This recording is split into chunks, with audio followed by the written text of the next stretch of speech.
네, 2부 함께할 네 분 패널 소개하겠습니다. 김유정 전 민주당 의원, 김병민 국민의힘 광진갑 당협위원장, 현근택 전 민주당 상근 부대변인, 윤기찬 국민의힘 법률 부위원장 나오셨습니다. 어서 오십시오. 안녕하세요. 반갑습니다. 잘 부탁드립니다. 오늘 2부 30분밖에 안 돼가지고 귀한 분들 모시고 더 많이 드려야 되는데 이해해 주십시오. 1부에서 또 인터뷰가 있어가지고요. 자, 여러분들의 많은 참여 기다리고 있습니다. 유튜브 실시간 댓글 그리고 문자 메시지 샵 2315 지금 뭐 많은 분들이 보내주셨는데요. KMS0902 쓰시는 분이 유튜브 댓글로 보면서 화 안 나는 방송은 백운기님의 시사 1번지밖에 없네요. 이런 걸 보내주셨는데 정말 감사합니다. 화 안 나게 잘 해드릴 텐데요. 그런데 참고로 저희가 이 1인 1닭 당첨되신 분들 전지현 씨, BHC 치킨 쿠폰 보내드리는데요. 이 막 제 칭찬 많이 보내주시는데 이런다고 되는 거 아니거든요. 그러니까 이거보다는 정말 좋은 의견, 이 유튜브 댓글 공간도 건전한 토론 문화 공간으로 저희가 만들고 싶으니까요. 이슈에 관해서 좋은 의견 많이 보내주시기 바랍니다. 자, 1부에서 권은희 의원 만나서 경찰 인사 문제점도 살펴보고 그랬는데 김유정 의원. 네.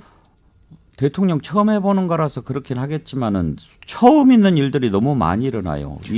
이것도 그렇고 검찰총장 없이 검찰 정기 인사 계속되는 것도 검찰 생기고 처음 있는 일이라고 하고 네. 너무 처음 있는 일들이 많이 있는 거 아니에요? 네. 누구나 대통령은 처음인데 윤 대통령만 처음인 것처럼 하면서 얼렁뚱땅 넘어가려고 하는 이 모든 일련의 상황들이 국민들이 매우 피곤하게 하고 있다. 이렇게 말씀드리고 싶고요.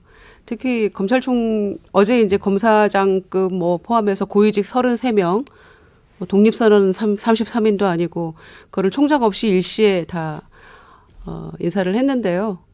뭐 지난번 인사보다는 특수부 포함도 뭐 공안부도 좀 있다 뭐 이런 평가를 받고는 있습니다만 그렇다 하더라도 늘 법과 원칙 말씀하셨던 분이 총장 인사부터 서둘러야 되는 게 좀 상식이 아닌가 이런 생각을 누구나 하게 되고요. 또 총장 없이 한동훈 장관 중심으로 이런 인사 이렇게 이루어지는 거에 대해서 모두 국민들이 우려했던 바가 이렇게 실제로 드러나고 있는 게 아닌가 싶어서 예. 우려가 매우 크죠. 윤기찬 대변인 부위원장 검찰총장 자리가 사실 너무 오래 비어 있어요. 예, 조금 늦긴 늦죠. 예. 역대 정부에서도 검찰총장 임명이 이게 이제 정부 출범 이후에 검찰총장이 바뀐 상황이 아니고 출범할 때부터 총장이 없었거든요. 그러니까 출범 초기이기 때문에 역대도 보면 30일에서 한 80일까지는 걸렸어요. 예. 지금 이제 후보 추천위가 구성이 안 되는 게 일단 좀 문제로 보여요. 그러니까 총장 임명까지는 보통 60에서 80일 정도 걸리는데 그러니까 아직은 시간이 남아 있는 것이죠. 예. 그렇다면 후보 추천위, 검찰총장 후보 추천위는 꾸리는 이런 그 모양새는 보여줘야 되는데 요게 없는 게 조금 저도 좀 아쉽다라는 생각이 들고 다만 현재 총장의 직무대행으로 이제 이원석 대검 차장이 있기 때문에 그 관련법에 규정되어 있는 절차상의 요건은 다 충족한 걸로 보여요. 그리고 검찰 인사위원회도 구성이 돼서 심의를 거쳤거든요. 따라서 이런 부분이 하나 있는 것이고 또 하나 이제 불가피한 면이 없지 않아 있는 것이 이전과는 달리 이 검찰 수사권이 9월부터 이제 없어지거든요. 지금 현재 계류 중인 사건에 관련된 수사권이. 그러니까 계류 중인 사건을 넘길 수는 없잖아요. 그러니까 빨리 수사를 해야 되는데 말씀하신 것처럼 검찰 총장 후보 추천위를 구성해서 추천해가지고 국회 청문회를 거치면 9월이 지날 수도 있어요. 이게 아주 극단적으로 얘기를 하면. 예. 따라서 이 계류 중인 사건에 대해서는 수사를 해야 되는데 뭐 이 그 여러 가지 절차를 공식적으로 거치는 것보다 어쨌든 해놓고 나서 그다음에 이제 검찰총장이 오고 그다음에 검찰총장이 수사지휘를 하면은 뭐 큰 문제는 없지 않느냐 이런 현실적인 당면 과제들이 있기 때문에 이런 불가피한 면이 있다 이런 점도 아마 국민들께서 조금 이해를 해주셔야 될 것 같습니다. 그 말씀 들어보니까 어느 정도 또 이해는 가네요. 해야 될 일이 많이 있는데 계속 기다릴 수는 없고. 예. 제가 보기에는 오히려 마땅한 사람을 못 찾을 수도 있어요. 왜냐하면 지금 알다시피 대통령이 검찰총장 출신이고 한동훈 장관이 다 윤석열 라인으로 뭐 주요 간부들 다 해놨거든요. 그럼 사실 여기에 들어오는 총장 같은 경우에 실권이 아무것도 없어요. 인사권도 없지 수사도 이미 다 이제 측근들이 하게 돼 있기 때문에 그러면 이제 허수아비 식물총장이 될 수밖에 없는데 그런 건 잘 안 하려고 할 거거든요. 그러다 보니까 보통은 아마 이 추천위 같은 거는 후보들을 어느 정도 꾸린 다음에 추천을 거치는 형식을 취하고 있는데 아직 그래도 최소한 후보 수를 한 2배수 정도는 추려야 되거든요. 예. 한 명만 딱 해놓고서 추천을 이렇게 할 수는 없잖아요. 그러니까 제가 보기에 그 정도 나설 만한 사람이 아직 없는 게 아닌가 그런 생각이 들어서 결국은 아마 지금 이번에 승진하거나 뭐 주요 보직 맡은 사람들 중에서 될 가능성이 있는데 그래도 제가 보기에는 허수아비 총장이 될 가능성이 대단히 높다라고 보고 있습니다. 혹시 형은택 대변인께서는 지금 검찰총장 추천위원회 구성 일부러 안 하고 있다 이런 생각도 하세요? 사람이 없으니까 그런 거죠. 보통은 사람이 어느 정도 없어서. 사람이 선정돼야 그 다음에 이제 추천위를 사람이 왜 구성하는 건데 없어요? 다 훌륭한 분들이 있지 않나요? 훌륭한 분들이 있는데 그래도 검찰총장이면 본인이 인사도 어느 정도 영향력을 행사하고 수사에도 어느 지휘권을 갖고 이래야 되는데 지금 윤석열 대통령 한동훈 장관 하에서 검찰총장은 제가 보기에 예전에 뭐 어디 중앙지검장만도 못한 권한을 행사할 가능성이 많아요. 그러면 더 쉽게 잘 안 하려고 하겠죠. 근데 뭐 그런 우려가 있을 수는 있어요. 그런데 실제 그 법령만 보면 이전에 식물총장이라고 우리가 그러니까 윤 대통령도 얘기했던 부분이 그러니까 검찰총장으로서의 법적 권한이 있죠. 그러니까 인사권 관련돼서는 추천 권한이기 때문에 이게 뭐 검찰총장의 인사 자주지 권한이라고 보기는 어렵고 그렇다면 이제 수사 지휘권, 그러니까 수사에 관여할 수 있는 권한인데 뭐 수사하는 검사가 마음에 안 들면 바꿀 수 있는 거잖아요. 뭐 이전 권한, 그 승계 권한, 위임 권한이 다 있어요 청장법에. 그러면 그걸 통해서 이제 본인이 수사를 할 만한 검사를 골라서 맡기는 건데 이것을 뺏을 수는 없어요. 다만 말을 안 듣는 경우는 있겠죠. 옛날에 중앙지검장 했던 이모 검사장처럼 총장의 말을 안 듣는 경우가 있어요. 이럴 땐 식물총장이 되는 거예요. 그래서 윤석열 대통령이 그 얘기를 했던 것이고 만약에 현 정권 하에서 총장이 왔는데 이런 법률적인 권한 행사를 하는데 말을 안 듣는다. 그럼 그때는 이제 식물총장이라고 평가를 해도 되죠. 그래서 아직까지 그런 상황이 아니기 때문에 저는 법령상의 권한을 행사하는 데 있어서는 실제 그것을 받는 수명자 입장에서 그걸 다시 들으면 예전에 그걸 식물총장을 할 윤석열 수가 총장이 검찰총장 때 왜 검찰총장 의견 안 듣고 인사하냐고 그렇게 얘기하던 분이 지금 뭐 있으나 없으나 마찬가지니까 말이 안 되는 거죠. 그다음에 생각을 해보세요. 지금 수사하는 부장이나 아니면 뭐 차장이나 이런 분들이 한동훈 장관 눈치나 윤석열 대통령 눈치 보겠어요? 검찰총장 눈치 보겠어요? 그건 안 봐도 비디오인 거 아니에요. 김병민 위원장 오늘 네. 너무 말씀 안 하신다고 지금 댓글이 올라오는데 안 하신 게 아니고 제가 아직 발언 기회를 못 드린 겁니다. 할 말이 없으신 건 아니죠. 일단은 과거 윤석열 검찰총장 시절과의 이 문제를 이제 형평성을 얘기를 하시는데요. 그 당시는 수사하던 윤석열 검찰총장의 측근 검사들을 대거 좌천을 시키지 않았습니까? 수요일 밤에 대학살이라 불릴 정도로. 그리고 그 자리에 인사를 메꿀 때 검찰총장을 패싱하면서 인사를 했기 때문에 문제가 불거졌고요. 지금 있는 얘기들에 대해서는 우리 윤기찬 전 대변인께서 아주 정확하게 설명을 잘 해주셨고 하지만 절차적 정의에 대해서 검찰총장 빠르게 인선하고 하는 것이 정의에는 맞지 않냐라고 하는 비판과 지적들도 있기 때문에 이런 얘기들 숙고해서 지금 좀 지연되고 있는 검찰총장 인선에 속도를 낼 거라고 생각합니다. 그렇게 생각을 합시다. 네. 그렇게 생각하는 게 마음이 편할까요? 그렇게 생각 안 하면 복잡합니다. 이제 시작이니까 좀 지켜보시죠. 네. 아무튼 그 처음 있는 일들은요. 좋은 건 처음 있는 게 많아요. 처음 있는 것 좋은 일들은 많을수록 좋아요. 근데 이제 국민들 걱정하게 하는 거 이런 거는 처음 있는 일들이 많이 있으면 좀 안 좋죠. 네. 사상 초유의 사태라고 개탄하는 거죠. 네. 누리호가 올라가는 거 사상 초유의 성공 이런 건 좋죠. 네. 예. 자, 그리고 두 번째 이슈로 이준석 대표 어제 결국은 또 뭐 7월 4일로 또 연기했는데 김병민 위원장 이거 피 말리는 거 아니에요? 이거 뭐 저 피를 말려서 어떻게 해보겠다 이런 전략인가요? 7월 7일로 7월 7일? 예, 견우직녀 만난 날 이제 다시 견우직 징계가 이뤄질지 여부가 결정되는데요. 피를 말린다기보다는 어제 징계위 활동하기 전에 이준석 대표의 얘기와 이양희 위원장 얘기가 참 달랐습니다.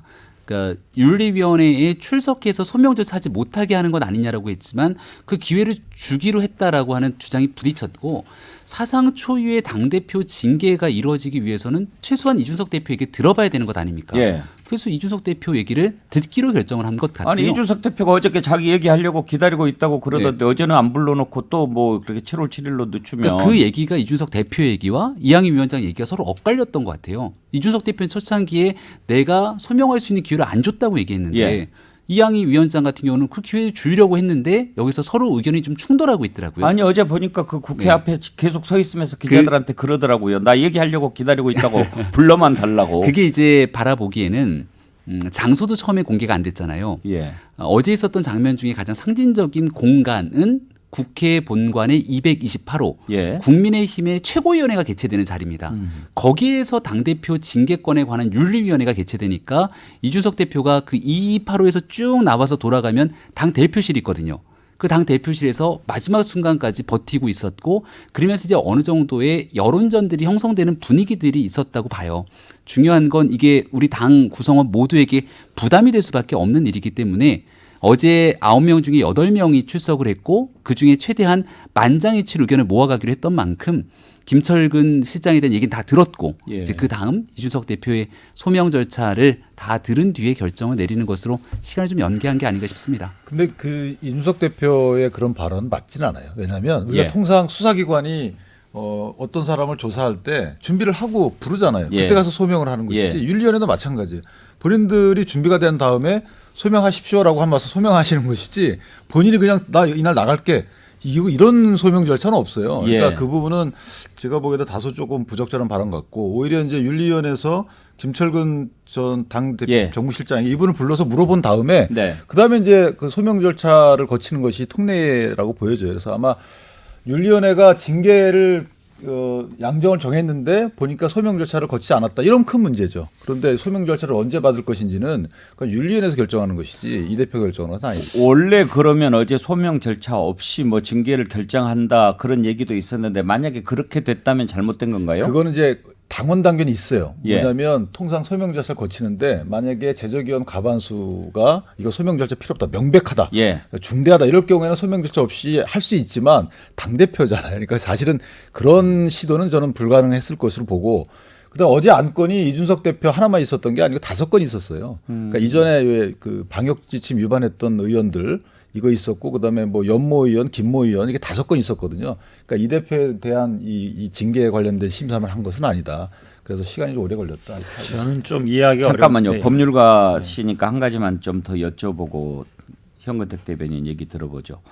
윤기찬 부위원장 지금 김철근 정무실장 어제 그 소명 들었지 않습니까? 그래가지고 징계 절차 개시했는데 김철근 실장이 이거는 당규 위반으로 무효다 이렇게 얘기했는데 이 주장은 어떻게 생각하십니까? 그러니까 김철근 실장께서 하는 말은 그겁니다. 원래는 당무감사위원회에서 조사를 해서 예. 그다음에 그것을 근거로 해서 본인 소명 절차를 듣고 예. 그다음에 징계 절차 개시 여부를 해야 되는 거 아니냐. 아니면 뭐 징계 절차 개시 여부를 하고 소명해야 되는데 당무위원회에 조사 절차가 없었다. 근데 현재 당무위원장이 없어요. 당무위원회가 구성이 안 돼 있어요. 왜 거기는 구성이 안 된 게 그렇게 뭐 많아요? 당대표가 구성을 안 했어요. 당무위원장 임명이 안 돼 있고요. 그리고 당무위원회에 조사 절차가 없는 경우에는 당 윤리위원회에서 윤리감사관을 지정해서 조사를 할 수 있게 돼 있어요. 그러니까 그것은 아마 규정을 잘못 해석을 하신 게 아닌가 싶고 어찌됐든 그 김철근 위원장이 그렇게 주장을 하고 있기 때문에 뭐 윤리위원회에서 조심스럽게 검토를 하겠지만 당헌당규상 그렇게 돼 있습니다. 예. 따라서 당헌당규상에는 특별한 문제는 없어 보입니다. 예. 저는 좀 이해가 안 가는 게요. 예. 어제 사실은 이제 김철근 정무실장 같은 경우에는 원래 참고인으로 한마디로 얘기하면 증인으로 출석했다 그랬거든요. 예. 근데 갑자기 이제 징계 절차 개시한다 그러는 거잖아요. 그걸 보면서 느낌은 이런 거죠. 와서 다 제대로 불면 봐주고 안 보니까 징계하겠다. 뭐 이런 느낌이 안 들 수가 없는데 그러면 이제 그것도 좀 이해가 안 가는 거죠. 원래 사실은 징계 절차에서 본인이 출석해서 진술하는 건 필수적인 절차입니다. 그게 뭐 규정 따지는 게 아니라 기본적으로 절차인데 그러면 예를 들어 지금 이준석 대표는 참석하겠다고 말했다는데 당대표가 뭐 당대표 얘기했는데 그러면 만약 이양희 위원장이 어떻게 얘기했었냐면 못 들었다든지 아니면 다음에 나오시면 된다 이렇게 얘기하는데 거절한 적 없다라고 얘기한다는 얘기는 바로 옆에 있는데 언제든지 부를 수 있는 거거든요. 제가 받는 느낌이 이래요. 둘이 같이 나오는 게 좀 부담스럽다. 왜냐하면 둘이 같이 나와서 똑같은 얘기를 하면 윤리위원장들이 보기에 이거 시킨 것도 아니네. 이거 증거인멸 교사도 안 되겠네. 이렇게 판단이 갈 수 있는 거거든요. 그래서 분리해서 심사하되 김철근 실장한테는 약간 떠본 거 아닌가. 예, 이런 느낌이 들어서 저는 좀 부적절하다. 기본적인 절차상으로 일반적인 절차와는 좀 다르게 돌아가는 그런 느낌 받고 있습니다. 제가 덧붙여 말씀을 드리면 과거에 민주당이 이제 평민당, 신민당, 민주당 이렇게 거쳐오면서 당기국이라고 있었어요. 예. 그러다가 이제 당기위원회 또 뭐 윤리위원회 이런 식으로 이제 발전을 해온 것이 당내 윤리위원회인데 윤리위원회 아까 이제 윤기찬 위원장님 말씀하신 대로 정부나 당이나 국민의힘은 뭐 이렇게 구성 안 된 위원회가 많은지 모르겠어요. 안 됐다고 말씀하셨는데, 근데 제가 보기에는 윤리위원회가 이렇게 정치적 행위를 하는 거는 저는 굉장히 부당하다고 생각합니다. 제가 보기엔 이거는 4월 20일 날 징계 절차를 착수할 거다라고 선언을 해놓고 그 사이에 무수히 많은 시간이 지났어요. 물론 지방선거도 있었습니다만은. 그리고 6월 22일 날 이 절차를 개시를 하면서 윤리위원회를 처음 열었는데 이거를 또 7월 7일로 미룬다? 제가 생각하기에는 이렇게 찔끔찔끔하는 윤리위원회를 역사상 여야 할 것 없이 당내 윤리위원회가 이렇게 하는 걸 본 적이 없고요. 그리고 두 번째는 이제 처벌이 정해졌는데 예를 들어서 곤장 한 대가 정해진 겁니다. 그런데 곤장 한 대를 때리기 전에 여러 번 기합 넣고 뭐하고 심장마비로 죽을 지경인 사태로 만들어가는 것 같아요. 제가 보기에는.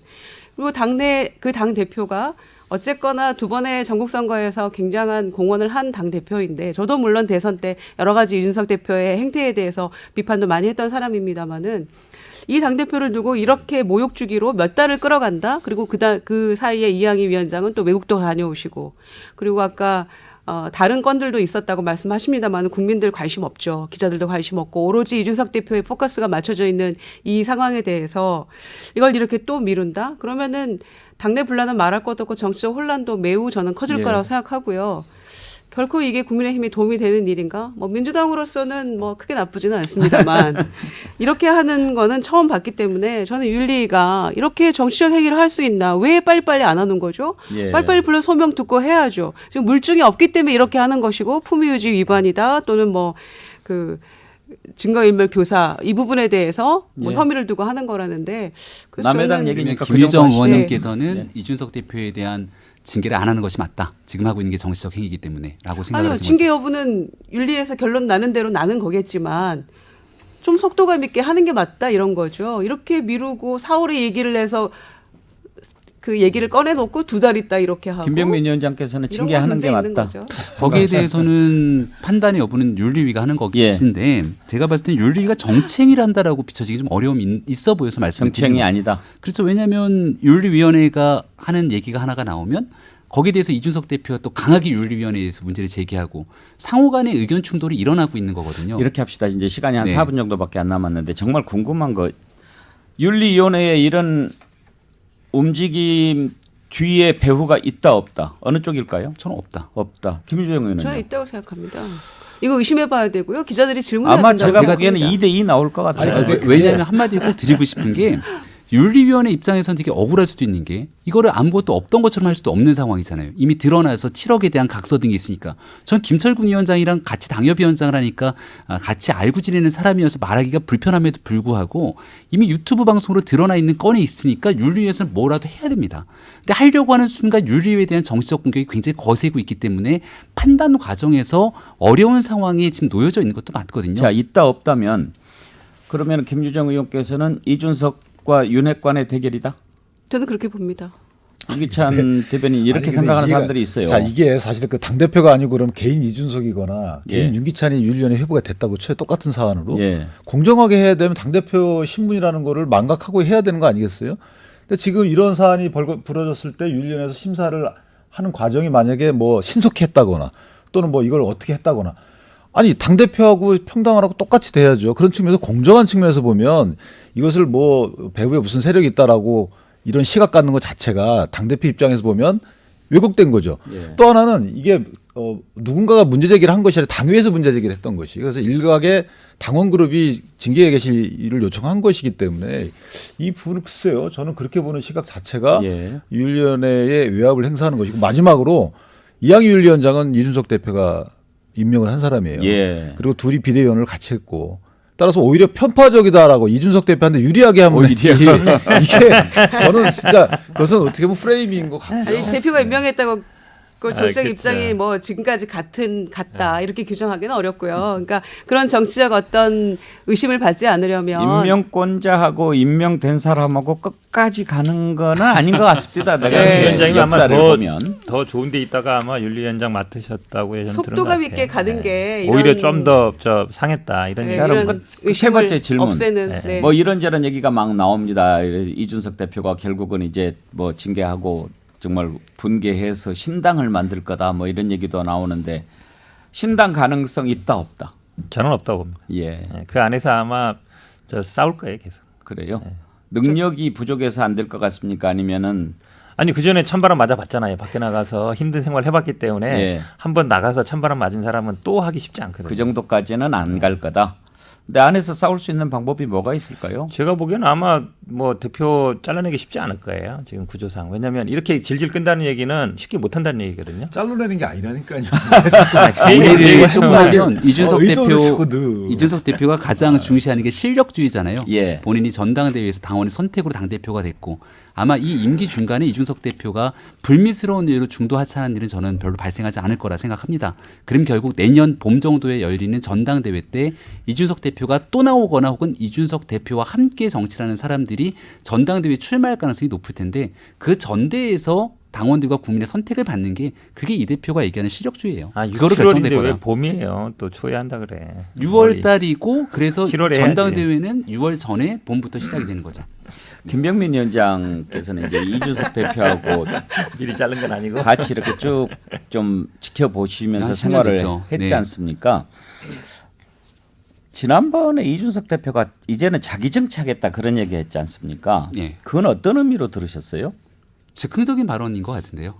그랬을까요? 네. 왜냐하면 자기 정치에 대한 비판들이 많았기 때문에 최고위원회 모두 발언 같은 것도 즉흥적으로 하고 그렇습니까? 이준석 대표는? 생각을 하고 오지만 다른 사람들의 발언처럼 모든 걸 다 적어 갖고 와서 읽는 케이스는 아니죠. 머리가 좋으니까 머리에 담아왔겠죠 뭐. 그 머리에 어느 정도 생각할 멘트들은 담아왔겠죠. 근데 자기 정치에 대해서는 내가 대통령 선거, 지방선거를 치르는 동안 하고 싶은 목소리를 다 못 냈기 때문에 지금부터는 선거가 없는 국면에서 내 목소리 더 내겠다라고 이 대표는 얘기를 한 것 같고요.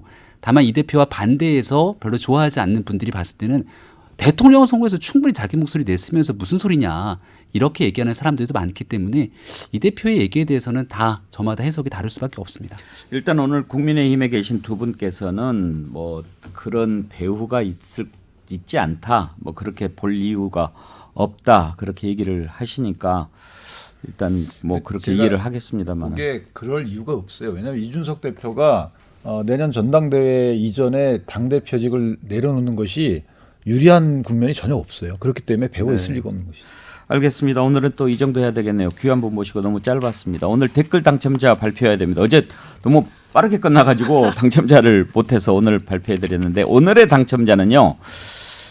닉네임이 이재명 박근혜예요. 다 들어가 있네요. 이분을 당첨자로 뽑았는데 내용이요. 오전 11시에는 시사 1번지로 모이세요. 우천시에도 시사 1번지로 이런 글을 보내주셨습니다. 이게 왜 뽑혔냐면요.